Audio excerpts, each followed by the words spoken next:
Por mais de 3 bilhões de anos, a nossa Terra tem visto a ascensão e a queda de espécies. Ocupantes temporários de um mundo em mudança.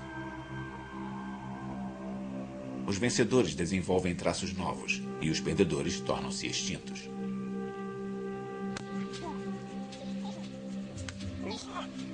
E então, há cerca de 5 milhões de anos, surgiu um animal cuja vida foi modelada pelo pensamento, bem como pelo instinto.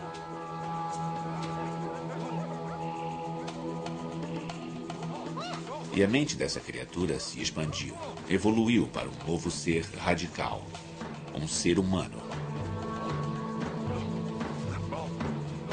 Mas como eles tornaram-se nós? Somente conhecendo-os, podemos conhecer verdadeiramente a nós mesmos e responder à pergunta mais importante de todas. Humanos. Quem somos nós? O nascimento da mente humana. Distribuição sinapse. Primeiro ato. Preparando o palco. Nós achamos que sabemos quem somos.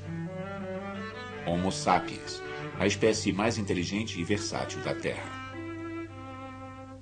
Muita coisa em nós é diferente dos outros animais. Nossa música, nosso movimento, nossas habilidades, nossas vozes e palavras. Somos espertos o bastante para viver em qualquer lugar do planeta Terra e até para sonhar com viagens a outros mundos.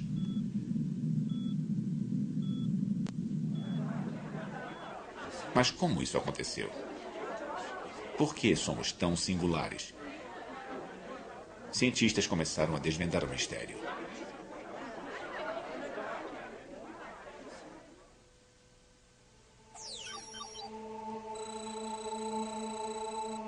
É uma história que começa na África, há mais de 3 milhões de anos.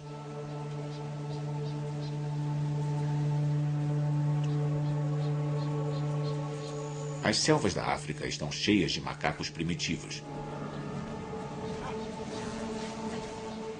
Seres que andam sobre 4 membros. Ninguém os chamaria de seres humanos. Mas há feras novas na área. Macacos que andam sobre apenas 2 pernas. Esta criatura nos dá um indício do nosso parentesco. E a espécie mais conhecida vem da África do Sul. Aqui ao meu lado direito está um antigo parente do ser humano chamado Australopithecus africanus, que viveu há cerca de 3 milhões de anos. Como podem ver, o nosso Australopithecus está de pé e tem as proporções do corpo bem primitivas, com braços relativamente longos e pernas relativamente curtas. Esta é uma razão pela qual é muito comum que paleontólogos chamem estes seres humanos primitivos de macacos bípedes. Os cientistas chamam isso de bipedismo. Começa com uma única família de macacos que carrega uma nova mutação genética. Genes que permitem que eles andem de um novo jeito. E floresçam.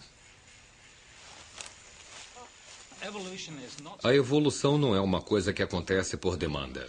A evolução é um processo de seleção entre variações que surgem espontaneamente e sem uma razão particular.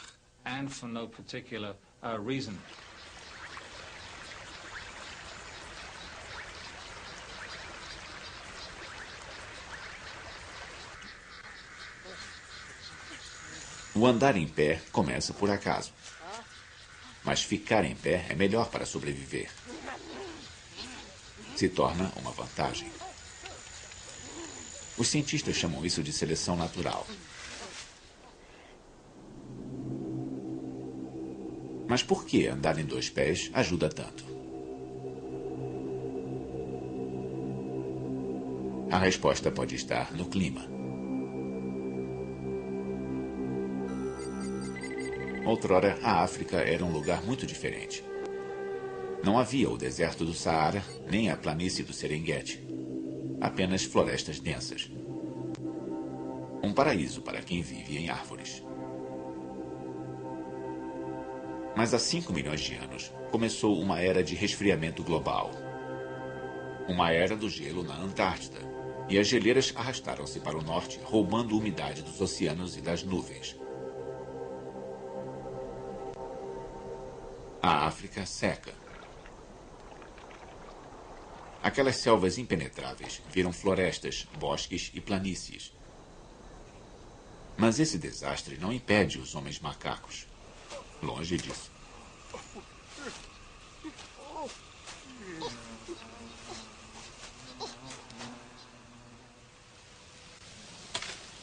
Pistas para o seu sucesso podem ser encontradas na África do Sul, em seus ossos fossilizados.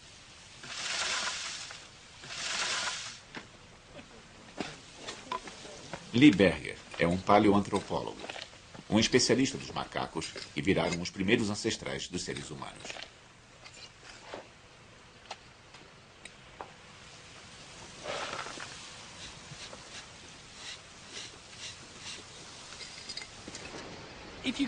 Se a gente pudesse entrar numa máquina do tempo e voltar uns 3 milhões de anos, o meio ambiente em que nossos pequenos australopitecos viviam não seria muito diferente do que se vê à minha volta agora. Floresta partida, uma floresta mais densa, umas árvores muito grandes, mais arbustos muito densos e muita água no leito do rio. Nossos homens macacos passariam os dias se deslocando nesse meio ambiente, colhendo frutas das árvores, retirando coisas comestíveis do solo. Essa é a história da evolução humana. Adaptabilidade em muitos lugares diferentes.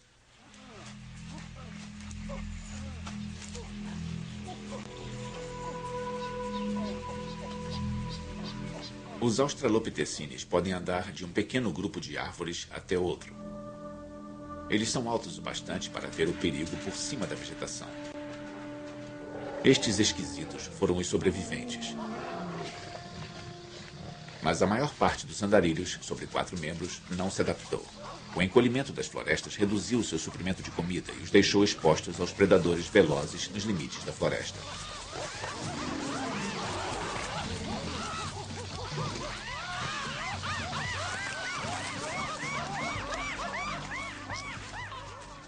Muitos foram extintos. Os australopitecines tomaram florestas no leste e no sul da África.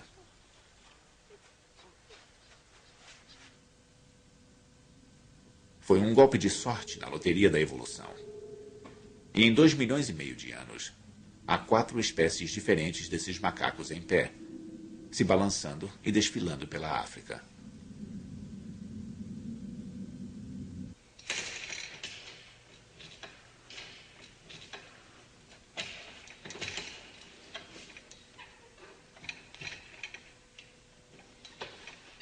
Nossos corpos detêm a mesma característica.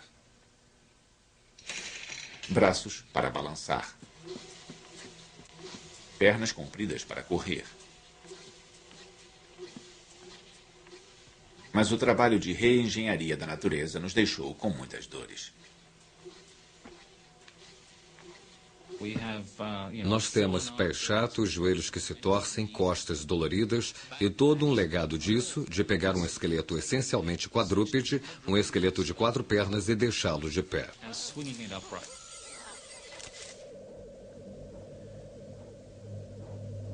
Sentimos dores, logo existimos. Mas um novo jeito de andar levou a um novo jeito de pensar? Os fundamentos básicos sobre o que nos torna humanos, o que nos torna fundamentalmente diferentes de todos os outros animais neste planeta, incluindo os nossos parentes próximos, os macacos, tiveram seus fundamentos nesses australopitecines. Quando andamos sobre 2 pernas, quando olhamos para o mundo como um objeto tridimensional a ser manipulado e usado, abrimos um mundo para nós a que nenhum outro animal poderia ter acesso do jeito que nós podemos ter. Ficando em pé em cima do capim, os homens macacos encontraram um mundo totalmente diferente de seu lar florestal. Mas eles perceberam isso? Seus cérebros não ficaram maiores. São do mesmo tamanho que o de um chimpanzé. Eles têm apenas 1/3 do tamanho do nosso. Mas às vezes, Tamanho não é tudo.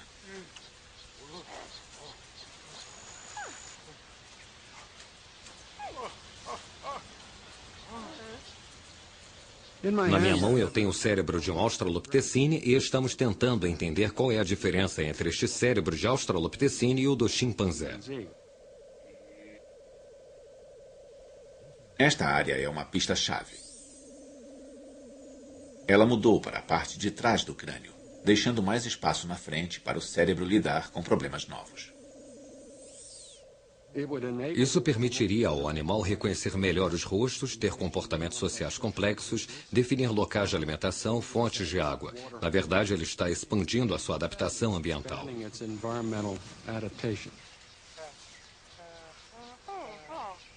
As regras são claras e cruéis. Usar a inteligência para ir a campo e comer rápido antes que alguma coisa o coma. Eles deviam estar em perigo constante. Então, uma das coisas que eu acho que deve ter sido importante foi reconhecer os sinais da natureza, aprender o que querem dizer os rastros no solo, manchas de sangue, vegetação partida, etc, etc. E isso parece ser uma coisa que os macacos pequenos e os grandes são totalmente cegos.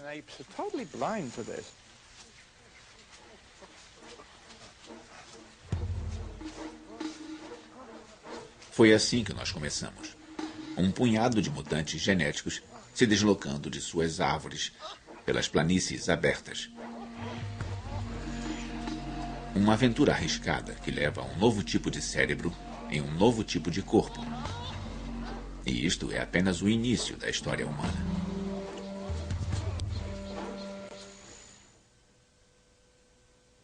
Segundo ato, os primeiros inventores. Os australopithecines florescem na África há 2,5 milhões de anos. Um traço vencedor, nada ruim.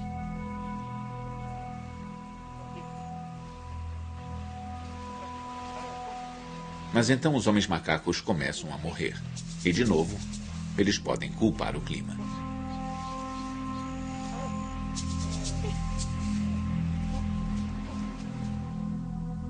A crise é causada pelo resfriamento global.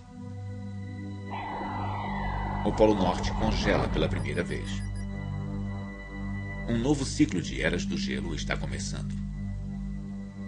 Para os macacos andarilhos da África, isto é um desastre.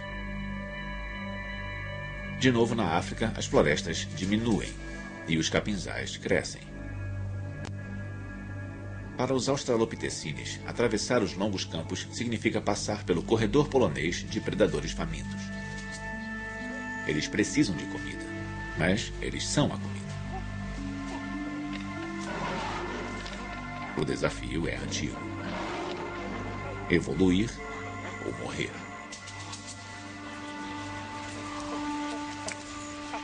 Felizmente aparece uma nova mutação entre os homens macacos.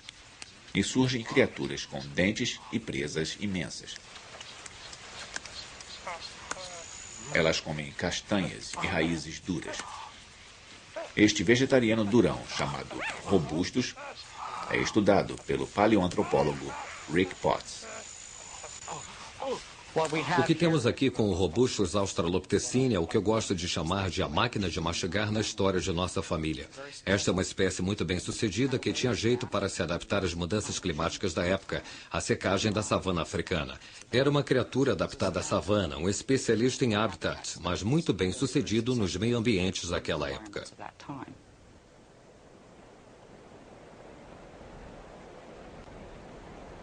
Eras do gelo fizeram da África uma montanha-russa de séculos secos e úmidos. Fica difícil a vida para os comedores de raízes quando as plantas morrem.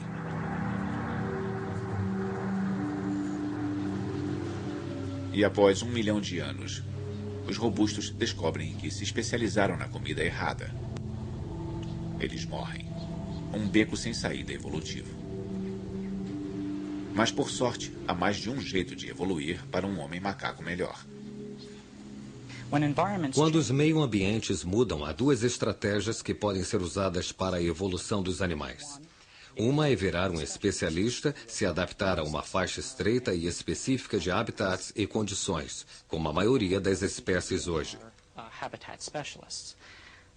O segundo modo é virar um generalista, que é expandir as opções da sua linhagem, diversificar o seu comportamento e ser capaz de viver em uma grande variedade de ambientes. Essa também foi uma estratégia bem-sucedida e importante, principalmente na evolução humana.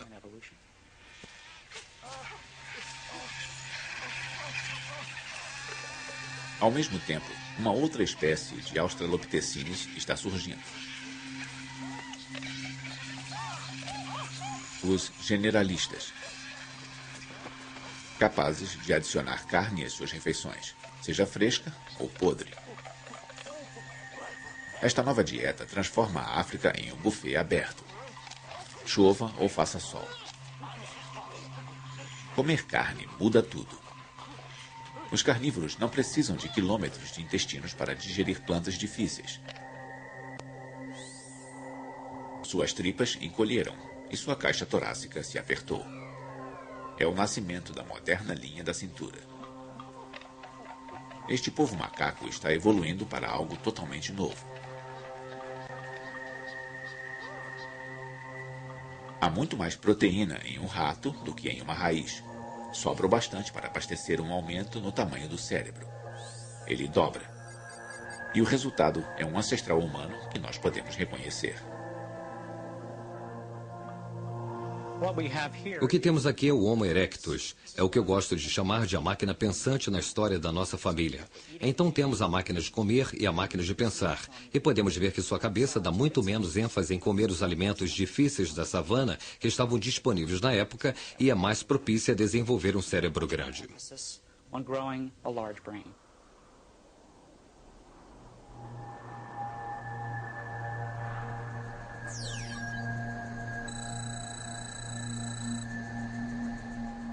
O humano que surge há 1.800.000 anos é obra da arte evolutiva. Alto e magro, rápido e inteligente.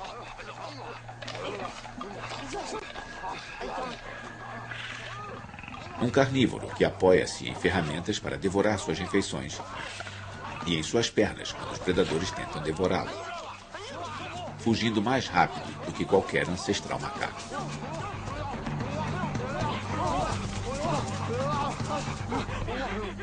Ao meu lado está um Homo ergaster macho, ou também conhecido como um antigo Homo erectus africano, que era membro da espécie humana mais antiga que conhecemos e tinha as proporções do corpo exatamente como as nossas.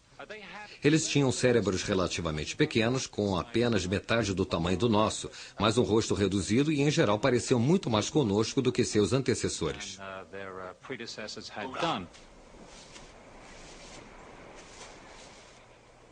O Homo erectus é o primeiro a passar de 1,80 m de altura, o primeiro ser humano realmente à vontade nas vastidões. Caçador e saprófago, cuja dieta rica em proteína vai direto para a cabeça. Seu novo cérebro é o maior já visto entre os primatas.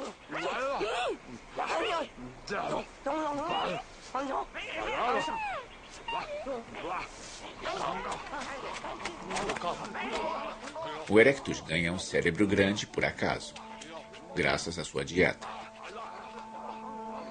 E isso resulta em um mundo de novas possibilidades. Ele começa a quebrar pedras para cortar e fazer ferramentas. Homem macaco algum jamais sonhou com tais coisas. O Homo erectus desenvolveu a capacidade de arrancar pedaços grandes de pedras das rochas e seixos. Temos, por exemplo, esta aqui, que tem esta marca imensa onde foi destacada de um pedaço de pedra bem maior. E aí o Homo erectus usava uma outra pedra para tirar lascas, ficando muito afiada.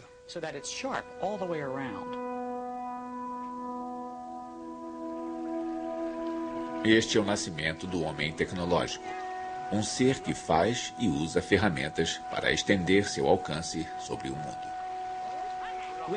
Com estas ferramentas de pedra, os primeiros humanos como o Homo erectus tinham a capacidade de fazer tudo o que os outros animais podiam fazer com os dentes.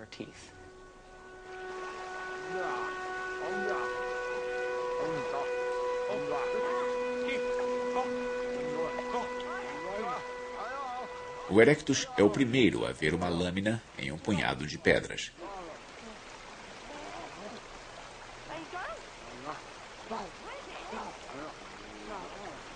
Para fazer essas ferramentas, o Erectus teve que entender como as rochas se quebram. Habilidades que se apoiam em um tipo especializado de inteligência humana totalmente novo, de acordo com o antropólogo Stephen Maiden.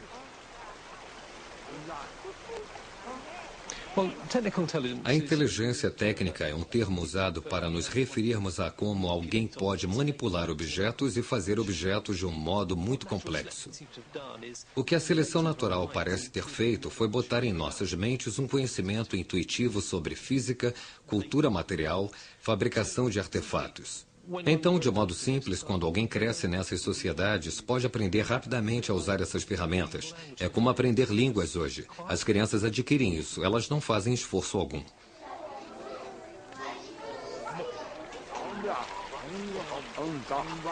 Podemos ver uma sombra de nós mesmos neste antigo prodígio das planícies africanas.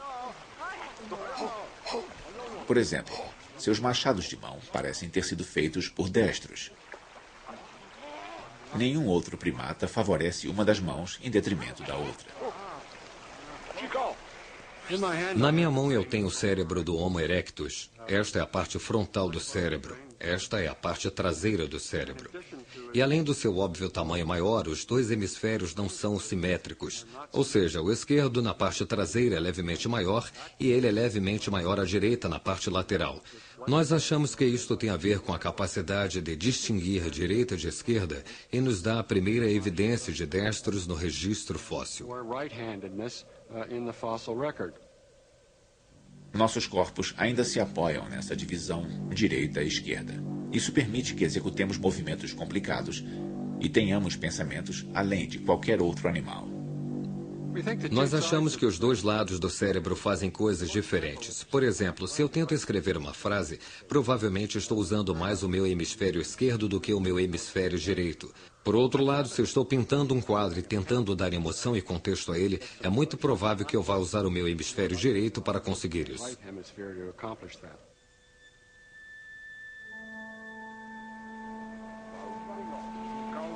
Um novo cérebro em um novo corpo. As primeiras partes da mente moderna estão surgindo.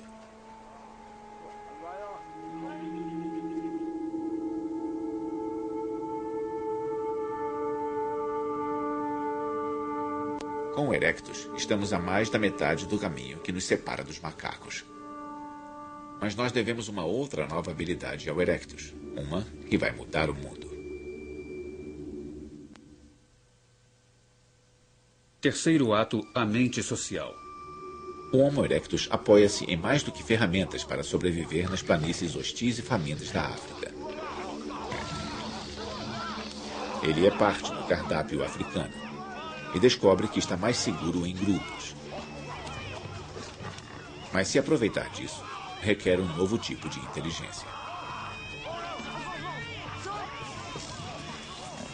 Ter uma inteligência social, ser capaz de trabalhar com sucesso com outros, dar atenção aos problemas dos outros e aos seus sentimentos e suas emoções é muito importante para um grupo social bem-sucedido. A inteligência social é todo um pacote de habilidades mentais que permitem que alguém sobreviva e compita com sucesso dentro de um grupo.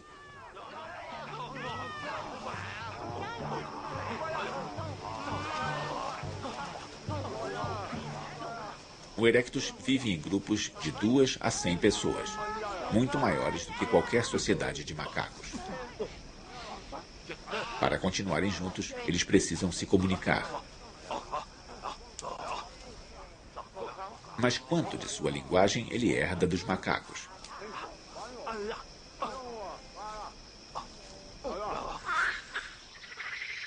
Para os macacos, grandes ou pequenos, os gritos eram usados para avisar sobre um perigo iminente ou para fazer propaganda de sexo.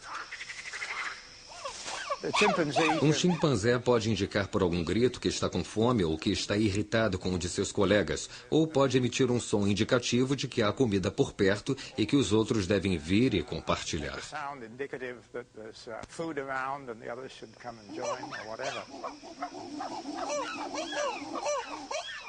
Os chimpanzés não formam frases com seus sons, nem contam histórias.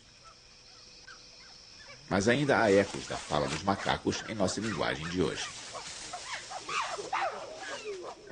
Quando rimos, choramos ou fazemos gestos, ou quando ameaçamos as pessoas, o fazemos tal como os animais fazem com o seu sistema de comunicação. É a sobrevivência e é extremamente que coexiste com a nossa linguagem.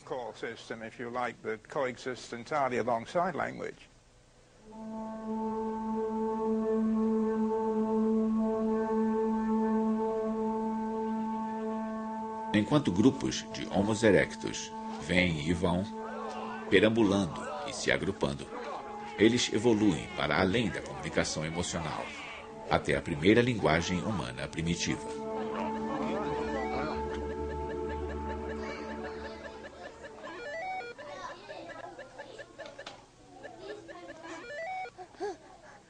Alguns linguistas acreditam que podemos ouvir os padrões de discurso do Homo erectus ecoando nas vozes de nossas crianças mais novas. Como a maioria dos mamíferos, o erectus e os filhos do ser humano moderno nascem com laringes altas. Isto restringe o alcance dos sons que eles produzem, causando o que chamamos de falar como criança. As crianças modernas crescem sem isso.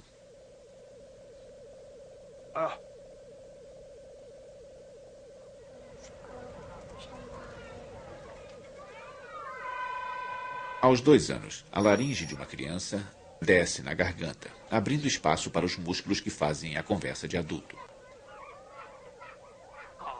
Mas para o erectus, o falar como criança pode ter durado uma vida. Mas sobre o que eles falavam? Quando vemos como usamos a linguagem hoje, a maior parte é fofoca. Falamos sobre relacionamentos sociais. Eu acho que há um bom argumento de que o nosso amor pela fofoca hoje é uma ressaca evolutiva e nos diz para o que a linguagem evoluiu originalmente. Esse elo com a conversa fiada é intrigante, mas o linguista Derek Bickerton acha que o Homo erectus tinha assuntos mais urgentes em mente. Eu sei que há uma escola de pensamento que alegava que a linguagem se desenvolveu para que os homens pudessem saber o que suas esposas estavam fazendo quando eles estavam fora caçando. Aí eles voltavam e suas mães diziam: "Ah, bem, enquanto você estava fora, sua esposa estava dormindo, etc, etc." É preciso muitas palavras para dizer isso. Não se pode dizer isso no nível básico.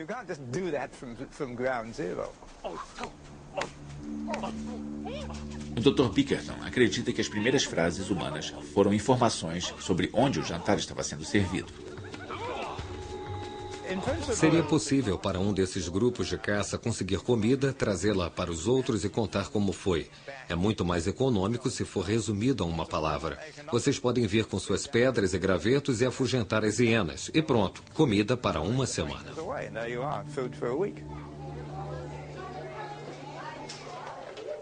Os linguistas chamam esta forma simples de discurso de protolinguagem.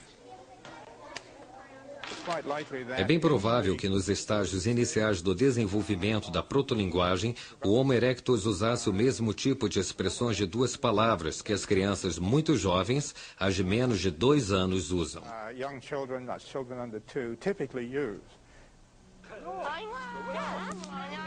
Ferramentas de pedra e a linguagem simples dão ao erectus uma vantagem evolutiva. Ele sobrevive por bem mais tempo depois de todos os homens macacos terem sido extintos.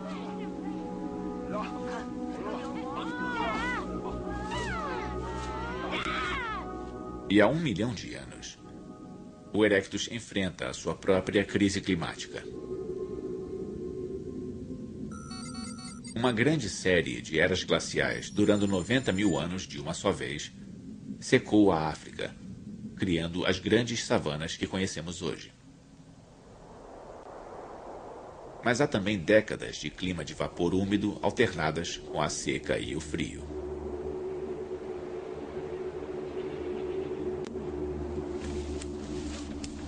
Quando o cardápio muda, o erectus tem que escolher novos animais e plantas para comer.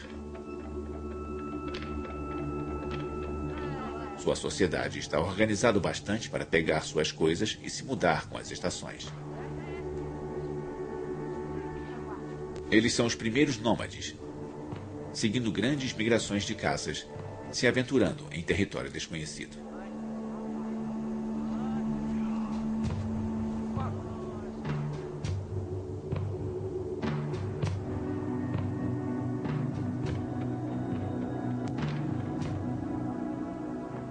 Século após século, alguns bandos pequenos foram para o norte, para fora da África e através da Ásia, movidos pela fome e pela curiosidade.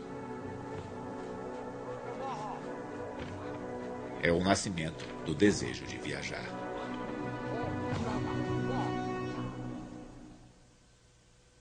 Quarto ato, o nascimento da primeira mente humana. Há 800 mil anos, o Homo erectus se tornou o primeiro humano a entrar na Europa, chegando pela Espanha. Mas enquanto o erectus se expande e explora, a evolução humana sofre uma parada.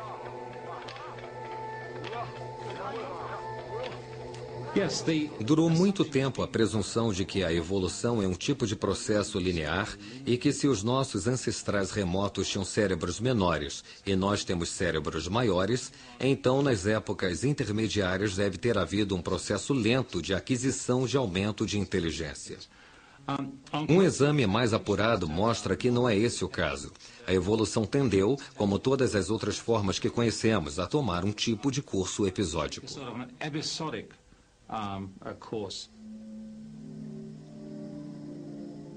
Com um cérebro da metade do tamanho do nosso, o erectus é capaz de falar e de perambular. Mas ele faz as mesmas ferramentas pelo incrível período de 1 milhão de anos. Hoje, a tecnologia muda a cada dia. Mas para o erectus, a inovação é literalmente impensável. Uma parte da mente humana moderna não está lá. Mas isso vai mudar na Europa durante a Era do Gelo. O erectus encontra um mundo muito diferente de seu lar africano. Ele enfrenta a extinção na neve.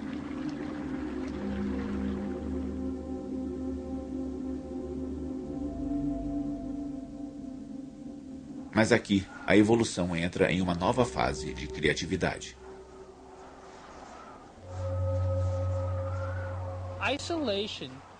O isolamento pode ser uma vantagem seletiva, permitindo que certos aspectos se sobressaiam em uma população e que essa população se expanda quando acabar o isolamento.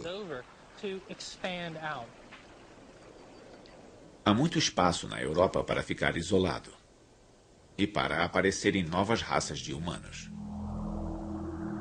O tamanho do cérebro começa a crescer. Primeiro, há cerca de 500 mil anos, e depois, por volta de 200 mil anos atrás, um cérebro tão grande quanto o nosso, em uma criatura chamada de Neandertal.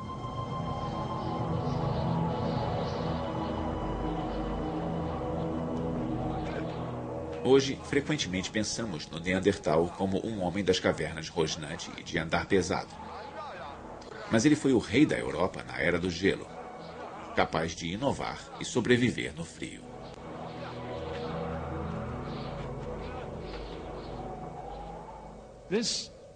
Este cavalheiro aqui à minha direita é o Neandertal.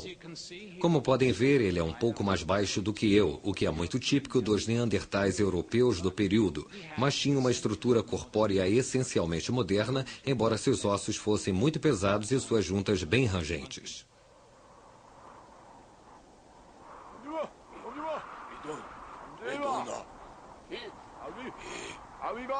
Os neandertais são baixos e têm bom isolamento térmico, feitos para sobreviver no frio.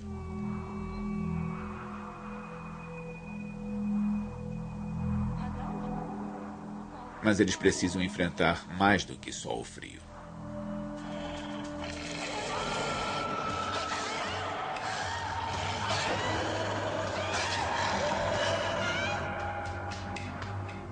Há evidências de que os neandertais caçavam as suas presas, em muitos casos, em espaços confinados.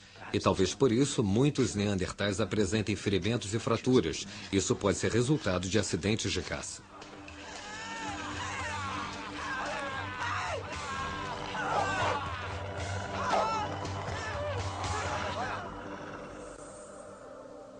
Mas como eles pensavam? Os esqueletos mostram muitas fraturas curadas, sugerindo que homens e mulheres com ferimentos terríveis podem ter sido mantidos vivos apesar de suas incapacidades. Evidências de que suas mentes eram capazes da compaixão.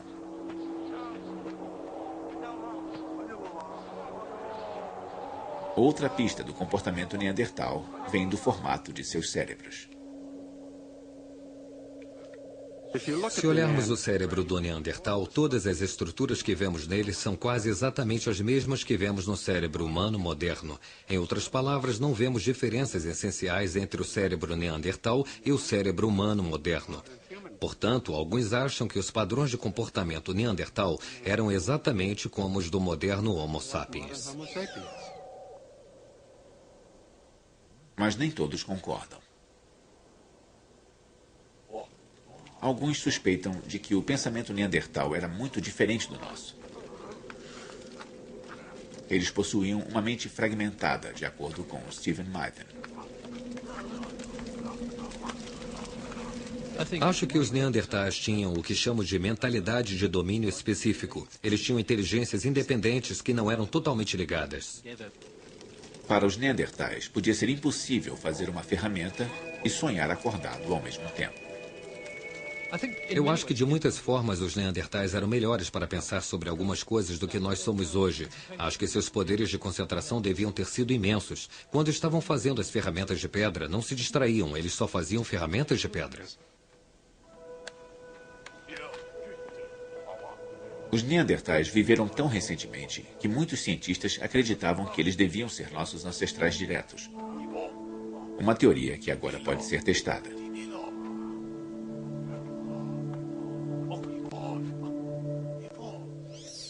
O DNA de humanos modernos e ossos de neandertais são comparados para identificar diferenças genéticas. Entre humanos e neandertais, houve 27 diferenças, muito mais do que encontramos normalmente quando comparamos um humano a outro. Isso demonstra que os neandertais e os humanos anatomicamente modernos são realmente muito distintos.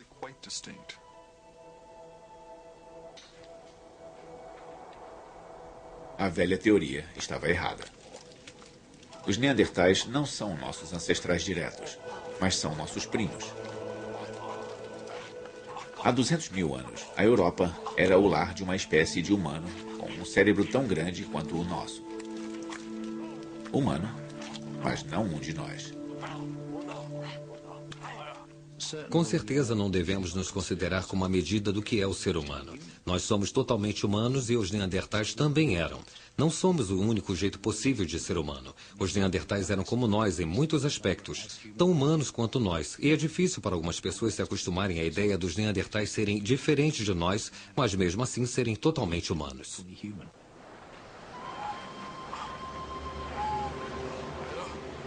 Então, de onde veio a nossa espécie e por que nós evoluímos?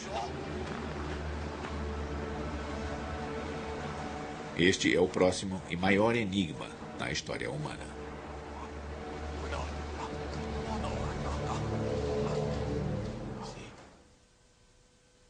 Quinto ato, os primeiros seres humanos. Não é fácil achar os ossos do primeiro Homo sapiens.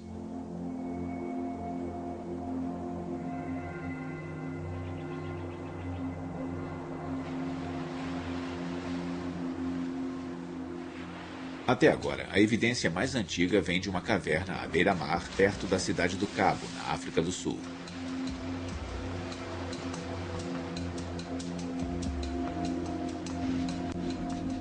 Os ossos têm 120 mil anos de idade. Hilary Deacon passou 15 anos estudando este sítio.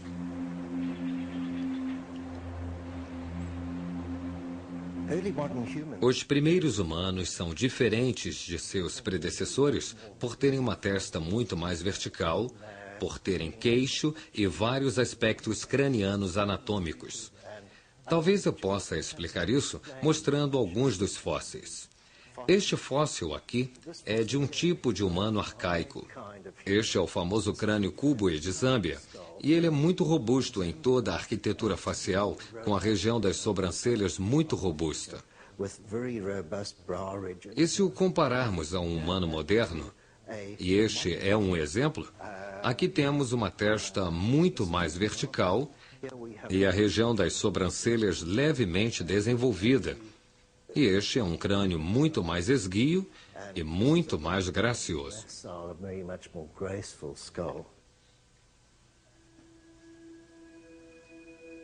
Em fragmentos de ferramentas e ossos, os pesquisadores procuram pistas da estrutura da sociedade humana.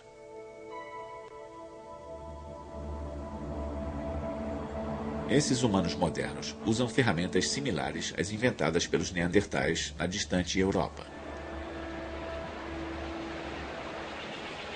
Lanças e lâminas de pedra garantem uma dieta regular de focas, pinguins e peixes. Mas os cientistas duvidam que esses sejam os primeiros humanos.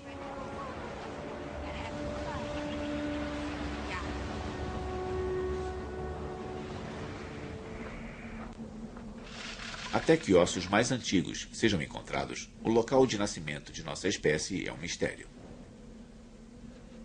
Duas ideias surgiram. A primeira é chamada de teoria saído da África.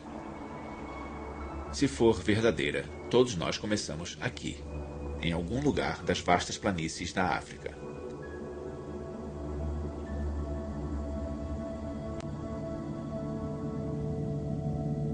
Ou o Homo sapiens se desenvolveu simultaneamente em vários locais, em 3 continentes.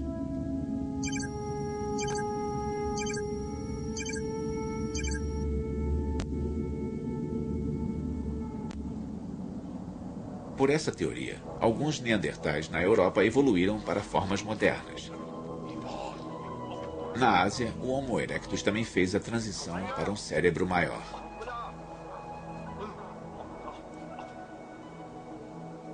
Três espécies na época, uma espécie agora. Se esta teoria multirregional for verdadeira, estes grupos separados teriam se deslocado, se encontrado, se acasalado e trocado genes até que todos os humanos da Espanha até Java virassem uma raça comum. Os geneticistas como Lynn Jordi são céticos. Um dos problemas reais da hipótese multirracial é que ela requer um número imenso de seres humanos na África, na Ásia e na Europa para permitir que o gene flua. Uma população muito pequena de humanos, 10 mil ou menos, não é o bastante para cobrir o globo em uma quantidade suficiente para permitir que o gene flua ao nível que seria necessário.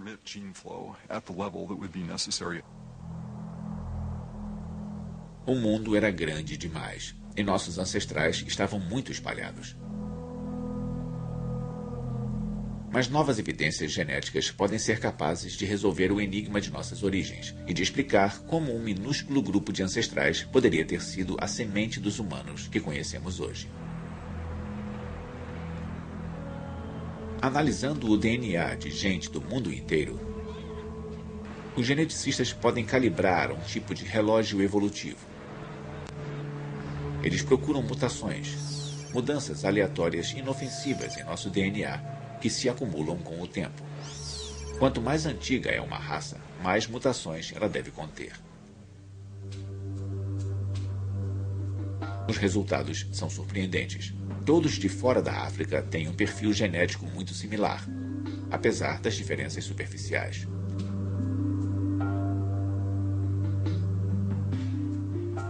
Mas o povo africano é diferente. Seu DNA contém uma variedade muito maior de mutações. A diversidade africana é substancialmente maior, significativamente maior do que a diversidade de fora da África. Isso é o que se esperaria em uma população mais antiga, a população original dos anatomicamente modernos seres humanos. Esta pode ser uma evidência de que os seres humanos modernos se originaram naquela população africana mais antiga. Saber que todos viemos da África nos aproxima mais de descobrir os nossos Adão e Eva evolutivos.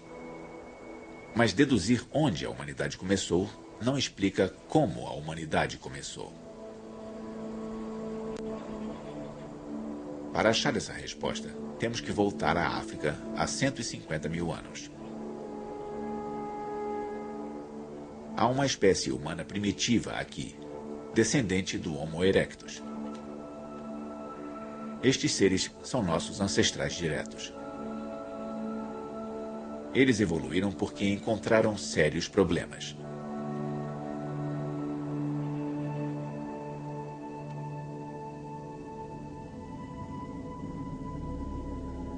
A Europa estava sob um frio profundo e a África estava tomada pela seca.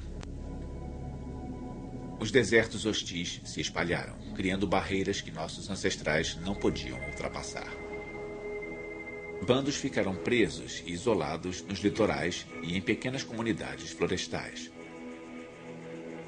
Os geneticistas suspeitam que ocorreu uma nova mutação que mudou tudo. O que tornou os modernos humanos especiais tem a ver com as nossas habilidades mentais. E isso foi provavelmente um novo fato mutacional que aconteceu. E aconteceu em um certo lugar e em um certo tempo. E aí, provavelmente, houve essa pequena mudança genética.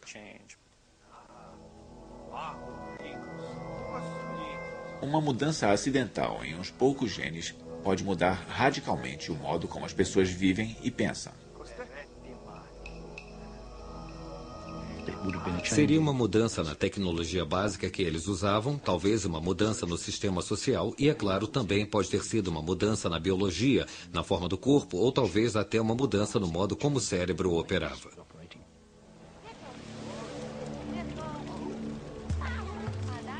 Alguma coisa nova apareceu na Terra. Um pequeno clã de humanos que são os ancestrais de todos os que vivem hoje. Eles têm um novo tipo de mente, um pacote de capacidades que dá a eles um modo diferente de pensar. O nosso modo de pensar.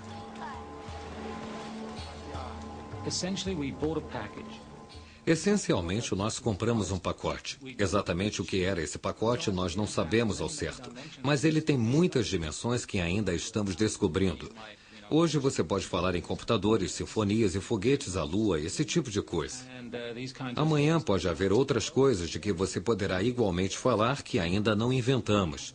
O que nós temos é uma capacidade e ainda estamos explorando os limites dessa capacidade.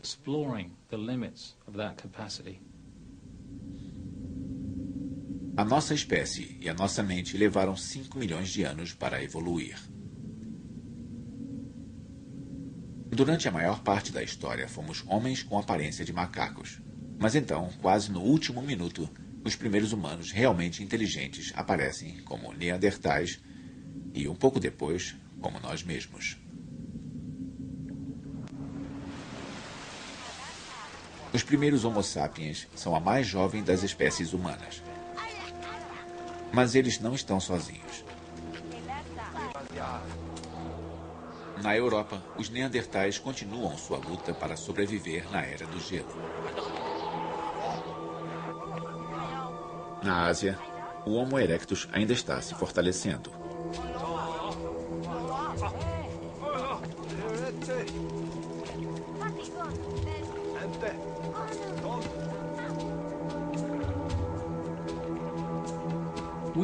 Nós tendemos a pensar que por estarmos sozinhos no mundo, o nosso jeito é o jeito normal de se fazer as coisas.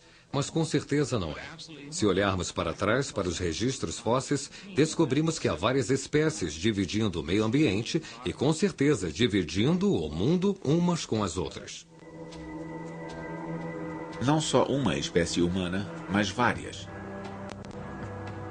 Logo, elas vão se unir em um confronto que vai decidir o destino da nossa espécie e transformar o mundo.